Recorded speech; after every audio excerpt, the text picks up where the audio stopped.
आज भद्रक रे जिला प्रशासन और निर्वाचन अधिकारी मिलित आनुकूल्य मो भोट देवा और नुआ सरकार गढ़ा कार्यक्रमटी जिलापाल कार्यालय अनुष्ठित हो जाइछि। कार्यक्रम रे सचेतन शोभायात्राटी बाहरी सहर परिक्रमा कर शहीद स्मृति भवन रे पहुंची। भद्रक ग्राम्य उन्नयन विभाग PD Saroj Kumar deputy collector Sagarika Sahu सबुज पताका देखाई शुभारंभ करथिले। नजर पकांतु एही विजुअल उपरे। एथरे मोर गटे अनुरोध रहइबो कि जेहेतु इलेक्शन हमर जून 1 रे हमर भद्रक रे हवा को जाउची, आमे समस्त सचेतन हवा। जो मानकर भोटर तालिका रे ना अछि एवं जो मानकर भोटर तालिका रे ना आगो नाही किंतु जो अप्रैल 1 तारिख को से माने भोटर हो पारछंती, नुआ भोटर से माने आसिकरी तांकर नाम भी पंजीकरण कर परिबे। एवं समस्त जो यूथ माने अछंती निहाती वोटिंग करंतु, वयोज्येष्ठ माने निहाती वोटिंग करंतु। समस्त पे सुविधा कराई।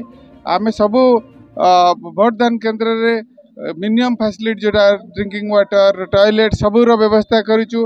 एवं वयोज्येष्ठ लोक मानक एवं देखिए दिव्यांग मानक आनिया गाड़ी आमर व्यवस्था अच्छी। समस्ते यार सुजोग नहीं जून 1 रे समस्ते आमर भद्रक जिलार सबू भोटर भाई भाई माने मतदान करंतु एवं गोटे स्ट्रॉन्ग भारत गठन रे योगदान दो। सर मो अर्चिता खुंटिया सरकारी उच्च विद्यालय भद्रक छात्री।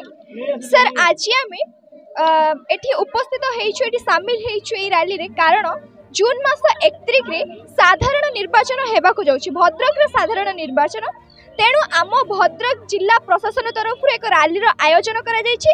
सेथिरे आम विद्यालय कि छात्र छात्री सामिल रहिछु एथिपाई कि लोक मानक भीतर एक सचेतनता जागृत करिबु जे सेमाने केमिति जानि परिबे कि जून मास 1 तारिख दिन हेबाकु जाउछि निर्वाचन। सेमानकर अधिकार अछि कि भोट दान देबे। कारण हमर गणतंत्र शासन सेमानकर अधिकार को साब्यस्त करिबा पय सेमानकु सुजोग रे आवश्यकता रहिछि। जदि सेमाने न जानि परिबे कि 1 तारिख दिन निर्वाचन अछि त सेमाने निजर मत प्रकाश करि परिबे नाही।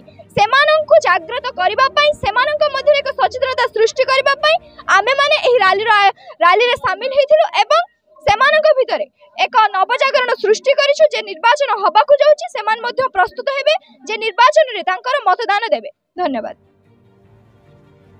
भद्रक राकेश बेहरा रिपोर्ट आज खबर इंडिया।